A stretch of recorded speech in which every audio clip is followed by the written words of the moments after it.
Good morning. Welcome to the Hardcore Mortgage Real Estate Business Show, brought to you by Capital Mortgage Funding. I'm Harvey Freed. To my right, Harry Glantz. Little Bob Seeger, Ramble and Gamble Man. Harvey, to open it up. This is one of my favorite shows of the year, Harvey Freed. Absolutely, because we have Mike Tomczyk on. He's our appraiser extraordinaire. He's going to give everybody the real truth about property values, about how he goes about appraising properties. You know, he's like an umpire. Half the crowd loves him, half the crowd doesn't like him. And but the bottom line is there's a science to this and a little bit of an art, but there are guidelines that Mike has to follow. Mike Tomczyk, welcome. I love having you on the show. Thank you. You're a wealth of knowledge, and I love this show because anybody that's listening is going to get a real true understanding of how we have to value property. Yeah, absolutely. And first of all, that was a very nice intro of you. And you also know I'm on the show when you hear the Bob Seeger as my walk-up song. So that was nice. Thank you for that. I appreciate that. Local. Yeah, the appraisals are going good. The market's interesting for sure. Every market's different, as we all know. Yeah. If you want to start there, I can. I can tell you right now, a lot of people out there, you watch the national news and they'll tell you what the quote-unquote values or sales prices are doing. Us as appraisers, we don't do that. We have a very specific market, Harry. Very specific. If we're in an area of Southfield, maybe that's it. Specific homes, that's how we do it. Well, let's talk about how you go about getting the value. Obviously, you go ahead and we use terms like comps, which is comparable sales to other properties in the area. Now, people need to know that there is our specific guidelines to how you have to appraise. You can't go 10 miles away unless there are no properties, there's no sales. You have to go within a mile radius, correct, of the subject property. Let's talk about that. Okay. The guideline actually technically is not stay within a mile radius. If you go outside the mile, you do have to explain why you did it. But let me tell you, it's great that you bring up that point. The trick is that you can't overlook sales. If you have good comparable sales, don't overlook them and then go outside of a mile and choose something else, because then the question always would be from regulators and from underwriters is, why didn't you choose this one here? Why did you overlook that and go there and grab that? And if you don't have a good reason, don't know about it. And here's the problem that I have. The problem is that, listen, almost every appraisal comes across my desk. I take a look at it and we look at it. We know the area pretty well. Now, we know a property sold on Smith Street for whatever it sold for. But then there are 5 that sold a few, say a half a mile away for more money. So an appraiser is going to overlook, and I've seen this many, many times, and I guess I'm not busting on appraisers. I love appraisers. You're here in our studio today. They'll go ahead and they'll wink and they'll nod, and they'll omit the 1 or 2 that are closer, and then they'll use the ones that are 5, 6, 7 blocks away. I mean, how do you feel about that? Well, I don't feel bad about it, because if the 1 or 2 that are closer, maybe they're not similar in condition, or maybe they're not similar in quality. Maybe the ones that are half a mile away, maybe they're more similar in terms of statistic. They could be the same size or more similar in size, and they have the same characteristics, the same dominating characteristics. So it's okay to overlook sales if those sales are A, not as similar, of course, that's the most important one, or B, if they're an outlier. Yeah, the important thing that we have to remember, everybody out there listening, is that when you're getting your house appraised or you're buying a house, the appraiser's going to go look for homes that are similar in characteristics to the home that you're buying.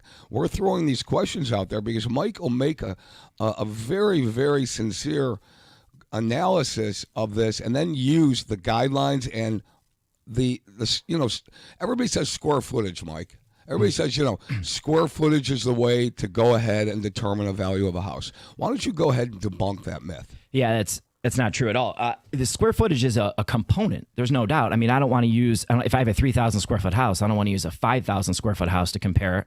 Also, I don't want to use a 1,500 square foot house. I want to get something within the realm. The guideline is actually 25%. Upper and lower. You can exceed that a little bit if you need to, but really there's other characteristics. It depends on the market on which one of those are most dominating. I mean, if we're using a lakefront property, we're not going to use one off the lake, or we're not going to use one on a non-competitive lake. Also, if the home that we're talking about is completely remodeled and the other home is similar in square footage, but it's completely outdated, I would rather use a home that is further away in square footage, but is more similar in condition. Okay, so we're looking at the dominating characteristics. What's driving the value in that particular market? And a lot of the markets, of course, as we know now, is condition and quality. All right, circle back to me here. We've got your open lines all morning long, and we'll just talk about some things here. You want to list your house. You're a seller out there, and you want to list your house. This is the show for you.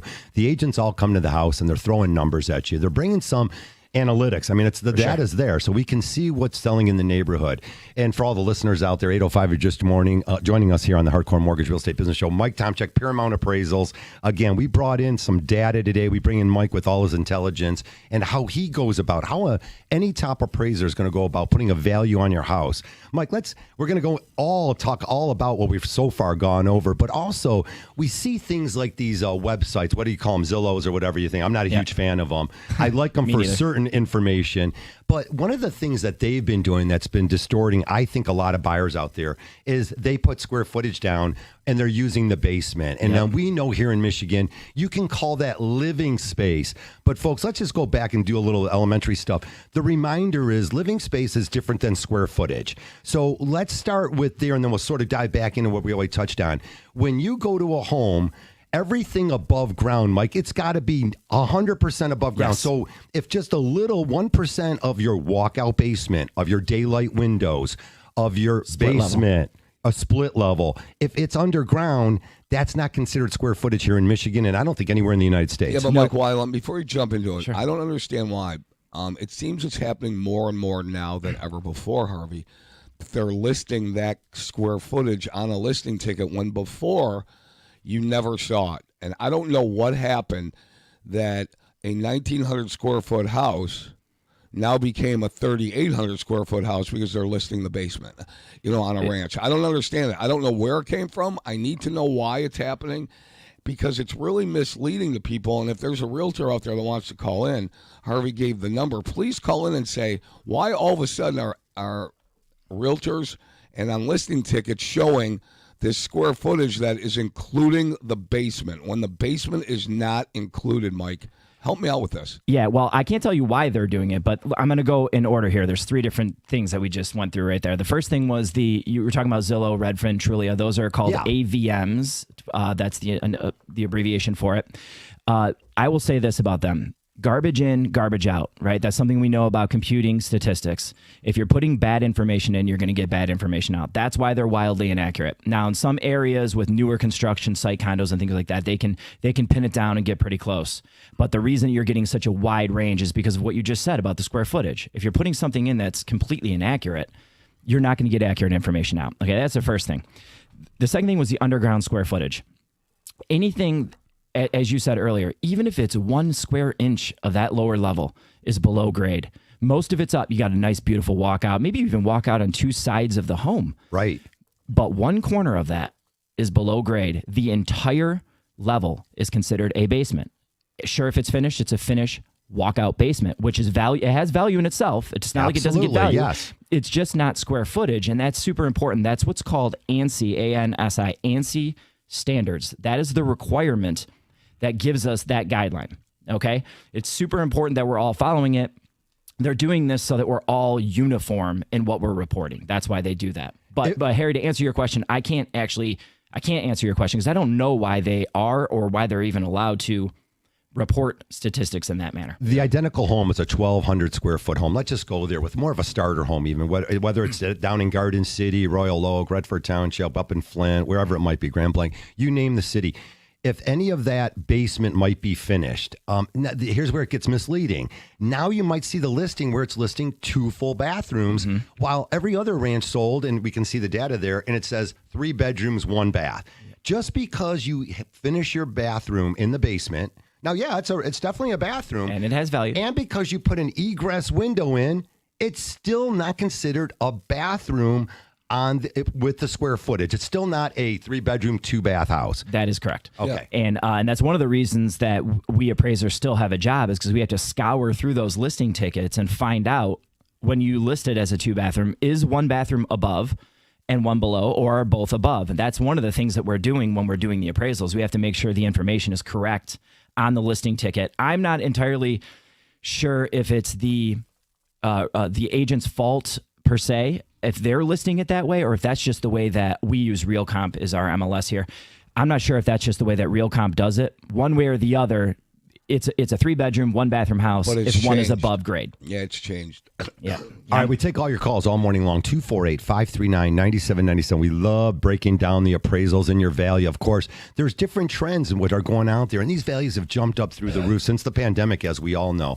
Now we're trying to figure out the sellers. Where's their sweet spot? And if you've got 3 or 4 homes that are similar in square footage, and you mentioned it's site condos, generally speaking, in a site condo subdivision here, these are plotted out subs where the surveys are done. There's a community. They have bylaws, master deeds, but they're individual homes. They're all different, but there might be 5 or 6 models.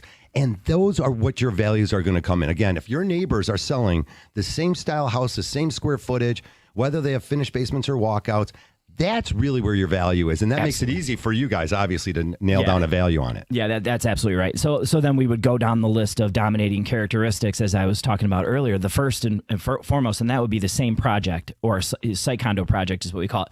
It would be the same project. You want to stay there. Then you want to make sure if it's 2-story, it's 2-story. You're not using ranches, okay? Then you're going to go back down the list, and we're going to go to condition, square footage. Finished basement's in there, but that's way down the list. And it's something we can adjust for. But yeah, you're right, Harvey. We're going to go down the list. We want to stay in the project, and then we want to get the most similar layout, the Hamilton, or whatever they have. That's so of course, I run into a guy this week, and we start talking about values. And he was in a refinance, and he was with some other company. He ran into me, and we were talking about that. He said, "Hey, Harvey, but I got a new roof on this house, and we've got a new furnace." And when we come back, we're going to get into that because, that should add value, in my opinion, but it doesn't always add value. All right, the music says we're up against our first break. 8:12 in the morning, the Hardcore Mortgage Real Estate Business Show, 248-539-9797. We'll be right back.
All righty, welcome back to the show. 816, it's the Hardcore Mortgage Real Estate Business Show brought to you by Capital Mortgage Funding. We are powered by CMG Home Loans, NMLS 1820, Equal Housing Lender. You can call us at Capital, 1-800-LOW-RATE, the best mortgage banker. That's right, folks. We're going to get into it all morning long. Mike Tomczyk, Paramount Appraisals, joined us. So it's always appraisal questions and a whole lot more. Becky Alley, working somewhere out there, and she's going to stop by the studio. We always got to hear from Becky also. We'd like to hear from you at, again, 248-539-9797. We're going to go out to Fred. Fred, you're calling us from Beverly Hills. Good morning and welcome to the show.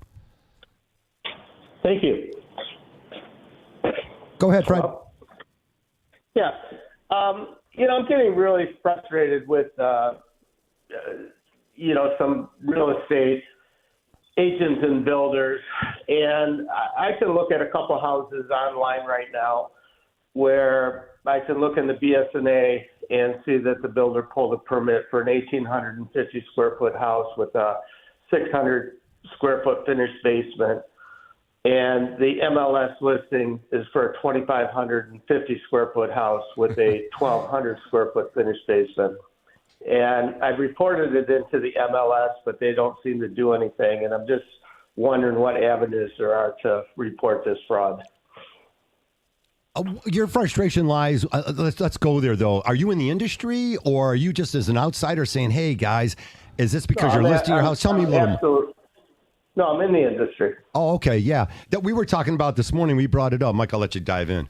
Yeah, it's a tricky one for me because I can't tell you why they're doing it. And again, the avenue that you're going is to report it to, I'm assuming the MLS is Real Comp. So if that's the case, they have a button. Real Comp. Yeah, you can click the button that says report bad data. But you're right, they don't always do that. I mean, I constantly find them where it'll say pending and it's been pending for 7 months. And then I go look and it closed on this particular date for this particular amount of money and it was never reported. That skews statistics. So I report it. They don't always change it.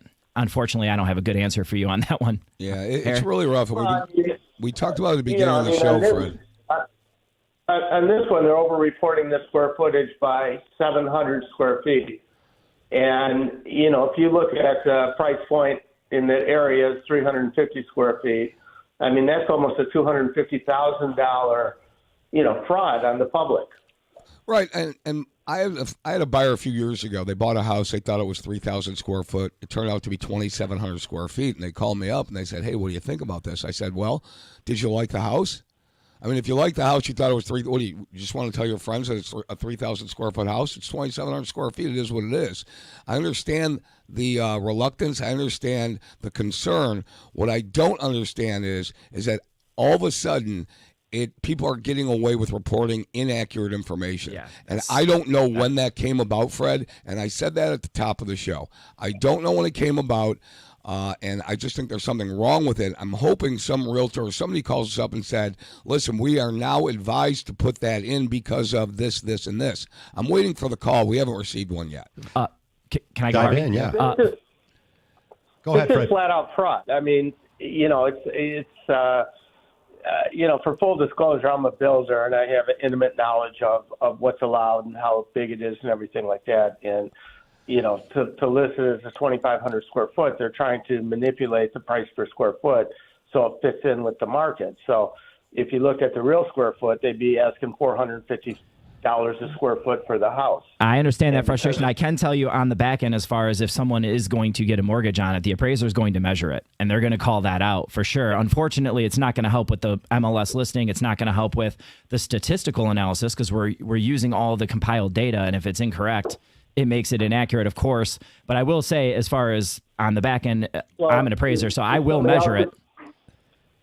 Yeah, but that doesn't help this situation because for legitimate builders who put their actual square footage on based on the BSA, based on their blueprints, you have a competitive house and, there's a huge difference in it. And the MLS data doesn't go away. So that's true. Fred, we appreciate your call this morning, and congratulations. I love the builders around town. And, let's go there because, so the builders are pulling the permits. Yep. Here's the blueprints. They take them down to City Hall. Of course. What about that information down at City Hall? Like, if I see a house on a Wednesday and it hits the market, multiple bids, they're going to be highest and best by Sunday evening or Monday morning, whatever that is. I get a chance to go down to the city and pull records. And I've always suggested that if you do have time and the city's open, the township's open, get down to the building department. You can pull records. You can see if the permits were pulled and what's the square footage of the deck. You can see all that, by going down there. We use that stuff too. And again, because this is also not going to help Fred on what he's talking about, because he's talking about the statistical analysis, and he's 100% right. But when we do the appraisal, if I'm pulling a comp and I'm using the comp, I see the MLS listing a square footage, and then I go to public records or BS&A. He uses BS&A, which is great. I do that too. And you can actually look at the actual sketch from the builder, and then you get the accurate square footage. We use the accurate square footage when we're using comparables. But again, Fred's frustrated because he's not talking about that. He's talking about statistical analysis in the market. Well, and that's how far back would you be able? I mean, even when I'm looking at a house that was built in the 60s or 70s, is there blueprints down at the city hall from the original builder? Not always, and certainly not in Detroit. But in some cities they will still have them. Yes, and the assessor goes out and measures it in their sketches online. So we can use those. That's what I use for split levels to know what's above and below grade, actually. We said we're going to go there, Harry. You dropped it. What brings value to a home? So, of course, here in Michigan with this gorgeous weather, I want to talk about that additional extension, the 3-season room. If it's got heating, what makes that part of square footage? Because we do have a lot of families that have turned their backyard. They've got some extra square footage to work with. They go ahead and build a remodel, and they add square footage to the home. But what makes it true square footage? It has to be built with the same quality as the rest of the home. So if you have this a beautifully built home, and then you have this room on the back that is not beautifully built, okay, that's the first thing. That is more subjective, but it also has to be heated and cooled. If your home is heated and cooled, this room has to be heated and cooled. Also has to be accessible from the rest of the home. If you build it onto the back of a garage and you have to go through the garage to get there, or you have to go upstairs and then over the garage and then downstairs to the back of the garage to get there, which I've done before too. Okay. That is not part of the actual home. It has to flow with the rest of the home, or otherwise it's just, it could be what we call an ADU if it has those characteristics, or it could just be a bonus room, but you're not getting square footage, and we can value it a different way, like Mike, a 4-season room. Let's clarify this, and people like to call them sunrooms or 4-season room. And they want to go ahead and they want to pour a slab. They put a slab down, they build it, they frame it out. It's really nice, but it's not heated and cooled. What do you call that? Well, either a 3-season room or a Florida room, depending on if they're knee walls or if it's just screened in, but it's not square footage. That's for sure. You cannot count it in a square footage or living area. No. I mean, you can live in it, but it's not counted for that purpose. No, absolutely not. It's got to be heated, ventilated, and cooled, especially if the rest of the house is heated, ventilated, and cooled. It's got to be in keeping with the rest of the home. That's the whole point. We disseminate this information today. Again, what we're breaking down here is true square footage, and when you're comparing a house in a neighborhood versus living space, there's no doubt if I sleep over at my buddy's house and I'm in the basement and I'm in a room, you're in trouble. I might have drank over something. What am I wrong? But that's definitely a bedroom. Okay, let's say the in-laws came in town and they're in the basement bedroom, and it's got a beautiful bathroom and an egress window, folks. They're definitely down in a bedroom, but that's living space. That is not considered square footage. That is exactly right. Yeah, right. I mean, it's a basement bedroom, and in some markets, there's value to that too. So, and that's the other thing people get caught up in. Oh, it's not square footage, and they think immediately like they get no value contribution. You do, though. You do get value contribution. It's just not square footage. Okay, that's the difference. All right, I finished this walkout basement years ago, and I had this little McMansion, and it was like 2,000 square feet.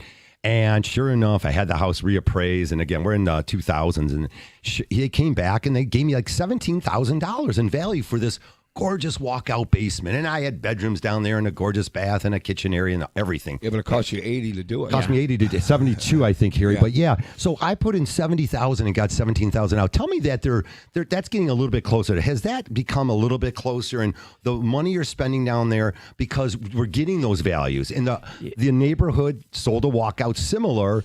And if it's sold for X, now we can use it. That's right. So it's something we call the principle of contribution. It's how much value you can extract from the market. I'm not going to use wonky words, I promise you. So I like that one. Principle I'm going to write it down. Contribution. Okay. So the trick is it's not dollar for dollar how much money you spend on it. It's how much the market is willing to pay for that property. Okay, when we're doing these different techniques of appraisal techniques that I won't name because it'll be boring for you driving on the radio right now. We do these extractions and then we compare these properties. And if everybody's paying way more money for instance, an in-ground pool, that's a very common one there, or the walkout basement, then we can easily extract and quantify how much money people are contributing to get that feature. Does that make sense? It 100% makes sense. Let me roll off this one. All these things are going through my head as normal. Above the garage. Family guy has a house. It was prepped for finishing above the garage. That space is 20 by 20. It's 400 additional square feet or more. Yeah. We see those. If that, now all of a sudden we find out, we go there and we measure it. We don't really always check to see if a permit was pulled. But if it meets the characteristics, so it's got the extra fourth bedroom and it's got heating and cooling and met the other characteristics that you spoke of, that is square footage then. Yeah, as long as you can access it. You say it's above the garage. Above the garage, but it's got full access, right? Oh, yeah, as long as it's got full access. That's a huge caveat. I mean, because some garages are detached. So you're saying an attached garage. An attached garage, and you're going upstairs in the second floor, and then you're walking over. It's a bonus room, essentially. Yeah, as long as it's heated and cool. Yeah, absolutely. That's square footage, and that's huge. And it's common, too, by the way. People are doing that all the time. They're building new construction homes with that bonus room above the garage. All right, still pull your permits out there if anyone's listening. You want to do it the right way and get quality construction. We talk all about this on the Hardcore Mortgage Real Estate Business Show. Up against our second break, we got tons for you. We might even sneak in some Tiger baseball. That's right, folks. They're still in the hunt. Took it on the chin last night. Not so good. Got Lions football tomorrow and a whole lot more. Keep it here on 97.1. We'll be right back.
Thin Lizzy. Oh, yeah. 8:31 here in Metro Detroit. This is Detroit Sports Town, 97.1 The Ticket. Of course, we bring you the hardcore mortgage real estate business show to answer those tougher questions. Only been around for 25 years. You might want to call us for sure. If you need a strong approval letter, we are recognized in the community. Obviously, we run all our files through. I've heard some crazy things out there in the mortgage industry. That continues on. We're here to debunk a lot of it. Mike Tomczyk, of course, joins us from Paramount Appraisals. I'm Harvey Freed, Harry Glantz, always with good information. 248-539-9797. You're thinking about buying or selling a house. And I'll just give you the quick lineup here. Of course, we got the Ryder Cup in the background. Sports Lions are home tomorrow, so it's going to be a lot of fun with this great weather. Tiger baseball comes up at 4 o'clock. We got, of course, Pat Caputo joins us. He's going to be talking all baseball and football. Mark Ryan then follows, leading right into the Tiger baseball game. Keep it here. Harry, we got 2 games left here for the Tigers. Yeah. Maybe they can sneak it in. We're not going to do Tiger talk. Got to win 2. All right, win 2. You got to Mike, win 2. Let's circle back. People want to know. They're about to throw down a lot of money. I hit you at the halftime here, and I said, what about this, hardwood floor thing? I spent all this money on hardwood floors and finish. Now people are putting these laminates in. The LVP. They're nice. They're gorgeous. They're usually they look charcoal good. gray. They look good. Yeah. And they look good, and they're very aesthetically pleasing. And they're that's durable. What's in vogue right now, and they're going to last forever. Yeah, they're durable. That's the thing. However, as people want to know about hardwood floors versus these vinyl floors, Mike, and I contend that you could put a hardwood floor, you could do anything you want, but does that necessarily go ahead and boost the value of the house? My favorite question. All right, there's 2 things, and I'm not going to get wonky on this because I don't want Harvey's head to explode. So I'll use just 2. I'm just going to use 2 different terms. One is intrinsic value. Okay, what that means is it's perceived value. People see that and they're like, "Ooh, I like that. I really like that a lot."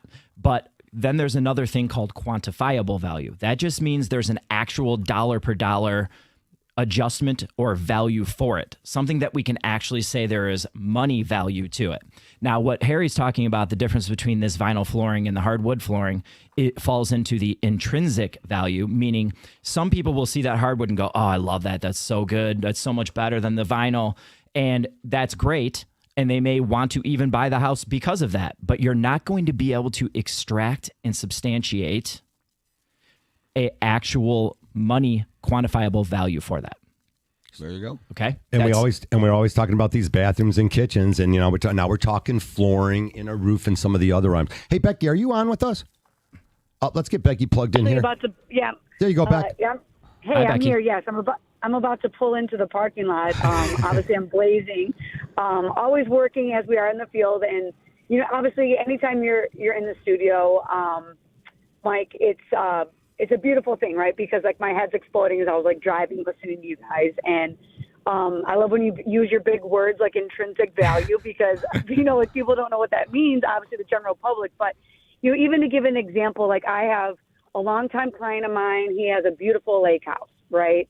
And the neighbor across the street sold for $550,000, for example. We get an appraisal that's a little bit under what he deemed his property was worth, right? So one of his arguments is it's a ranch if you're looking at the street, if you're coming up to it, it looks like a ranch, right? But then you walk out the back and it's got this beautiful walkout basement that Harvey was talking about. Yep. It's got 2,500 square feet of decking and all these things, and it's like frontage. And so I would love for you to touch on the difference between like lakefront and like, does that value of this deck, right? Like explain that with your big words. Like what does that really mean to someone that has hit lakefront with all this decking and all these things? Like, does that really equate to dollars on an appraisal? No, I'm going to try not to use the big words. And so everyone out there is driving understands this. Listen, the amount of decking that you have, or whether or not it's wood or if it's composite, okay, that is, I don't want to use the word irrelevant, but as far as giving you an actual quantifiable value, it's impossible to extract it. The reason that I'm saying this is because prior to 2008, it was a very... you could kind of make things up. We didn't make things up, but you could just come up with a value, and we got into some trouble, as you know, right? So now everything has to be proven using statistical analysis. With a deck, I can't just say, well, this is worth this amount of money without proving that it's worth that amount of money. And there is no way to prove that the market is willing to pay more money for more decking.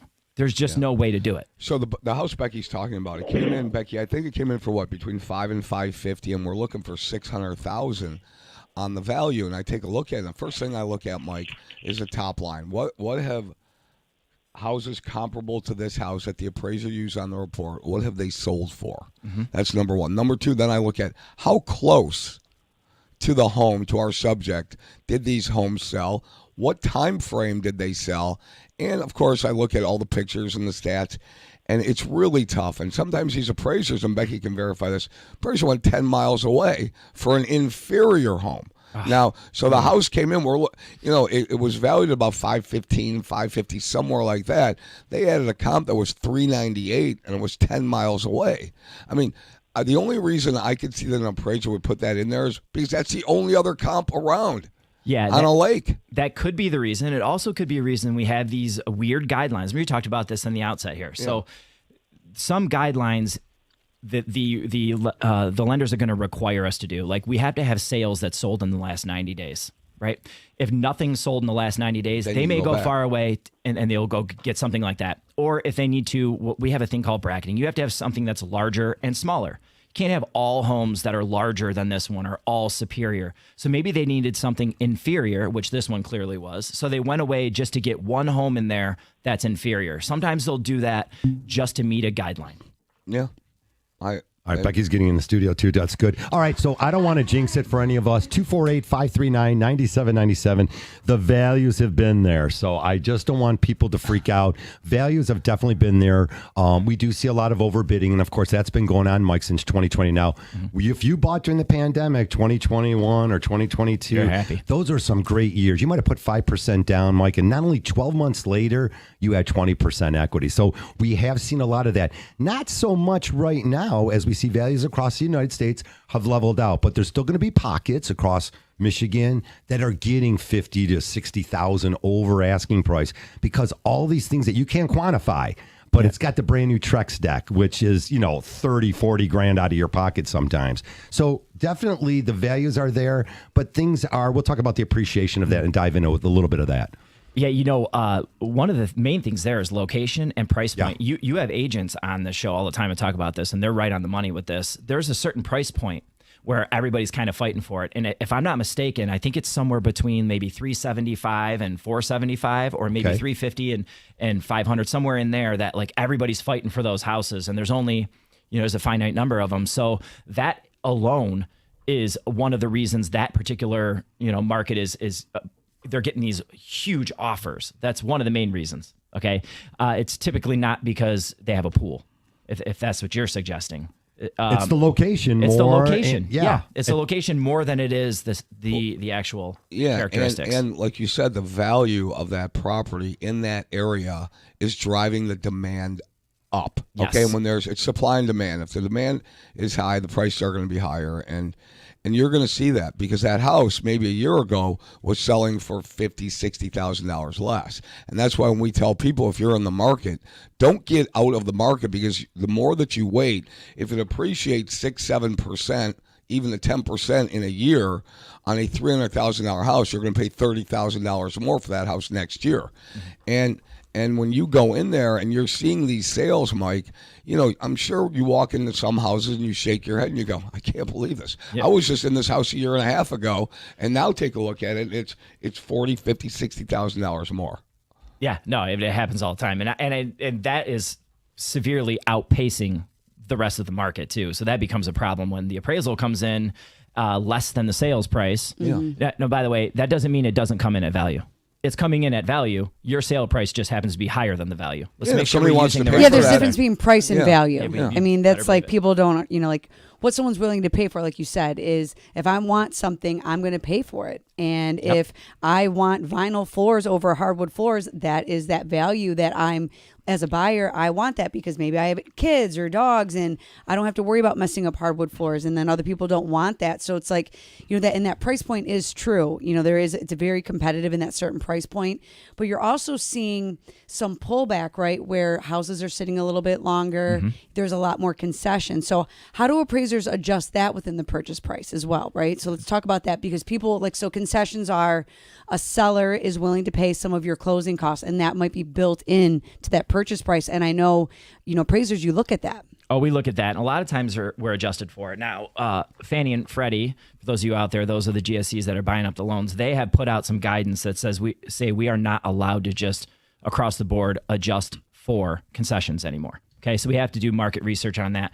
Luckily, we have tools to do that for us and tell us if we should or shouldn't be adjusting for concessions. But most of the time, if somebody's given $10,000 off of, like maybe they increase the purchase price 10,000 and then they give 10,000 in concessions, you can see what they're doing. That's a discount. So we will take $10,000 off, adjust for it is what we call it. Yeah.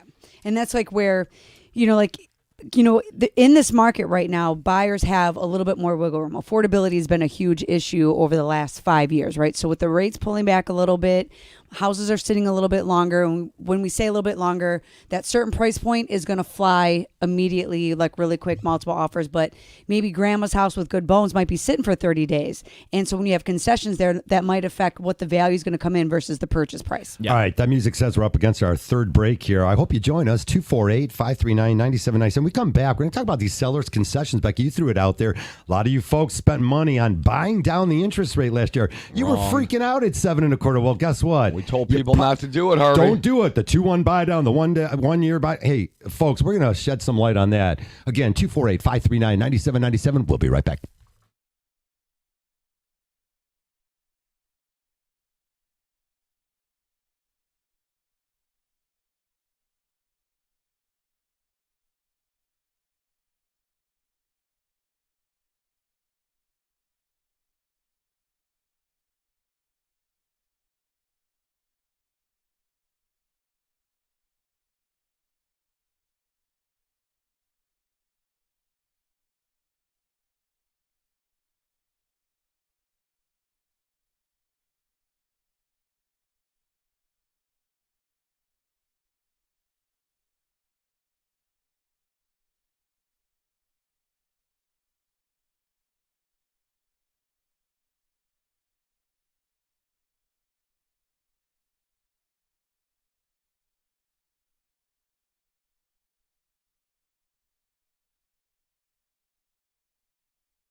We're already back, 8:46.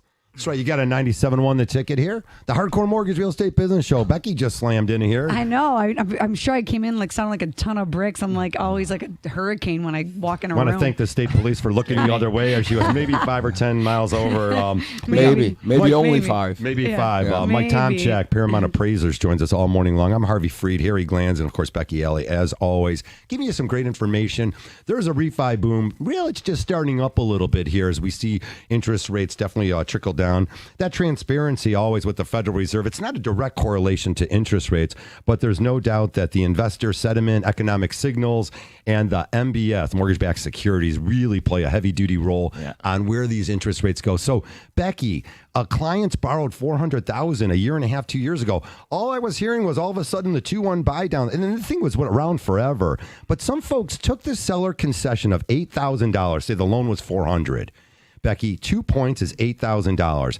They could have had the seller give it to them, and they could have used it, kept the money in their pocket, used it to cover all their fees. But instead, they bought down the interest rate to an interest rate that you can get now for free. Can you just go there a little bit with how that's all working out for some folks? I mean, unfortunately, there's good real estate agents and there's bad, and there's good lenders and there's bad, and but all of it's situational. So a lot of that was because a lot of buyers are overextended when they're making these payments or we're trying to qualify them. So in a situation like that, there might have been where they had to get the rate down in order to afford the payment because they weren't thinking down the road of, I really need to be more concerned with what these taxes are going to adjust to, not so much the $5 or $10 I'm going to save on my monthly payment. So yes, the rates have dropped. Like this time last year, they're in the 7s, now in their low 6s. You can even get high 5s in some situations. So again, how you monopolize that money when you're buying that house, that's situational. But we've always been in a fixed rate market. Even like the trending of the 2-1 buy down, that was just a ploy, I feel like, to get, more butts in the seat, I guess you could say, to like make it sound really cool and sexy at the time. But, if you look at the stats, it was always a fixed rate market and very few people really took advantage of that 2-1 buy down. But if you did pay points and you're refinancing now, it is what it is. But yes, you could have used that and dropped your principal balance. You could have done it a million different ways. Right. But it also depends on what professional was giving you that, that. Well, yeah, there was a lull advice. in the market, Becky, and there was a lull in the market. There was a lull in the sales activity. So they went ahead and they promoted, go ahead and pay points, you'll get a lower rate. Maybe we'll get the seller to go ahead and pay the points. To me, it's immaterial, the fact that if somebody paid your points for you, fine. But if you went ahead out of your own pocket and you paid money to go ahead and have a $25 lower payment, and it would take you 10 years to make up the money that you gave, it wasn't a good deal. And we told people all the time, don't pay points to buy down the rate, because that's real money coming out of your pocket, and the recoup time on that would be too long for you. So right now, if you did that, and now you're going to refinance to say 6.5, let's just use a number, and you had a 7.5 rate, you did it, even 18 months to 2 years ago, you just wasted that money. Yeah. So we never were a proponent of buying down the rate with your money. Keep that money in your pocket. You're going to have updates for the house. You're going to want to make the house, more valuable. So when Mike comes in on the refi and says, okay, now we can waive the MI, okay, get rid of that mortgage insurance, you're going to have a better loan to value. So we have never been a proponent of buying down the rate with your own money. If somebody else is paying, you have fine. to look behind the curtain a little bit when you're, if someone's like really pressing for points and, you got to do this, you're going to save $50. Okay. But if you're looking at statistics, most people do not even stay in a mortgage for 5 years. That's the break even on most too, when you're paying a point they're or two. Either selling by then or they're refinancing. And yes, there are people that are going to stay in that same mortgage in that same house till kingdom come. That is fine. But not most people do not, especially when we're in this very volatile market where the rates went up, like the fastest they ever went up since the 80s, right? And now we're on a slow trickle down, and it's helping people buy right now. That is great. But, we're talking to a lot of people that bought last year, and the real conversation is how much their payments have adjusted because of the taxes going up, because the mills are through the roof. I have a gentleman in Lincoln Park. His taxes went from $2,500 to $4,500 just for the summer tax bill. That's not even including the winter. And he's like, Becky, my payment's like $2,000. What do I do? Luckily, not only can we slide the rate down, we can recalibrate these taxes, but that's really the dirty conversation that's happening more so than these points, to be honest with you. Just that $2,000 increase in property taxes, Becky, $2,000 divided by 12 is $166 a month more. If you can drop the interest rate, if you can either rid the PMI or the MIP, if you have an FHA, right, now you can get back to where you were and it's very comfortable. We still have some time for your calls. 851 if you're just joining us. Yeah, the don't miss Hardcore out on Mortgage this, Real Estate Business Show. Pick this brain that's in here right now. Hey, Mike, dive Mike back Tomczyk in. Paramount Appraisals giving you all yeah. the scoop on your home value, and we talk about that all the time. It's kind of a refi market right now. People are going to go and say, I want to refinance, and Mike's going to come out to the house, and he's going to go ahead and get an appraisal on your property. Okay, let's not make the same mistakes that we've always made.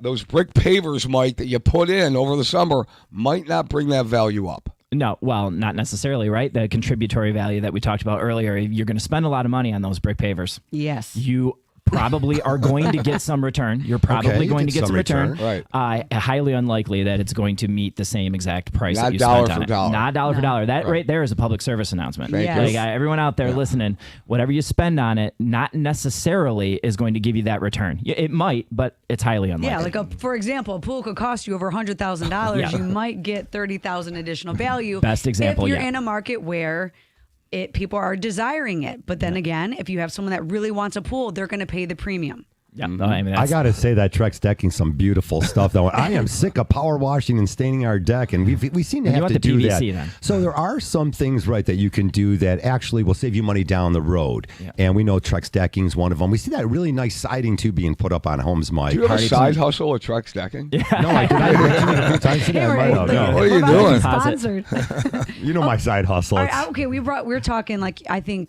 our viewers and our listeners sometimes like really good conversations happen in between. So we were talking about AI, right? And everyone, it's and there's like in our industry, there's a lot of, we call them PIWs. They're really just property inspection waivers where if you're putting enough down payment, you might not need an actual Mike Tomczyk coming to your house, right? They taking might money say, right out of my pocket. Yeah. So how do you feel about that, Mike? I mean, Yeah. what do you feel about that? We think that AI is necessary.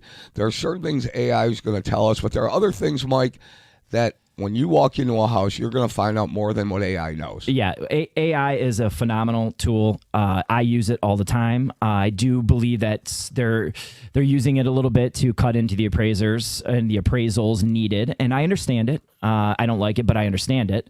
I would say that completely replacing the appraisal would be difficult because the conditions and the qualities of the homes are dynamic. They're always changing. Also, garbage in, garbage out. We talked about that earlier. Is AI going to pick up that water in the basement? No, AI is not going to pick up the water in the basement. AI is also not smart enough yet to be able to tell that the information is inaccurate. yeah, That's like the the other gentleman thing. that called in about the BSA, right? Like That's where right. you're pulling the permits and stuff. Like it is inaccurate information that's inflating these certain prices. And when you have an honest builder like that's putting in genuine information, he might be like he's losing out because there's people that are just inflating these numbers. That's exactly right. And that's the problem that we're finding right now with using AI exclusively. And luckily, they're not using AI exclusively, so I still have a job. But it is a good tool, though. You can use that to compile data and to analyze data in things like that. And it's very useful and accurate in that way, as long as you're getting the right information in there. As cookie cutters go, cookie cutter subdivisions, homes were built in the 50s, a whole subdivision, of course, you name the city, it's going to look the same, like 3-bedroom bricks or whatever, Livonia or something like that. You got to get in there. You got to get a set of eyes in there because what improvements have been made to the house. So there's a huge difference. You guys call it the Q4, the 3, quality and the 2. rating. The quality rating is and tell me how much value that adds from a 4 to a 1 or a 2 and things that are hugely, different. The differences between We'll summarize it then. The quality rating is just, of course, the higher and lower quality. Typically, we're in that cookie cutter subdivision. Those ratings are going to be the same. The homes are pretty much the same. Even if you use a little bit higher end finish, you're not going to have a completely different quality home. So let's put that aside for a second. The condition rating is what we're more focused on. There is a 1 through 6 rating. 1 is new construction. 6, the home needs to be torn down. And where you Michael Myers' home. That's exactly right. I've been in those before. They're burnt out. Eek. I will say that is the one that gives people the most heartburn. I think that I've updated my home. I think my home is in better condition than that home. I don't understand why the appraiser did this, that, and the other. We're looking for an overall condition rating. Okay. So it's not just your kitchen. It's not just, you could have done your kitchen and your bathroom and the rest of your home is garbage. Your roof is garbage and you have an old furnace and you have an old water heater and garbage may not be a good term. Okay. So it's just not in good condition. We'll say. Yes. That doesn't just necessarily mean that you're all of a sudden have this great condition home because you have a new kitchen and bathroom.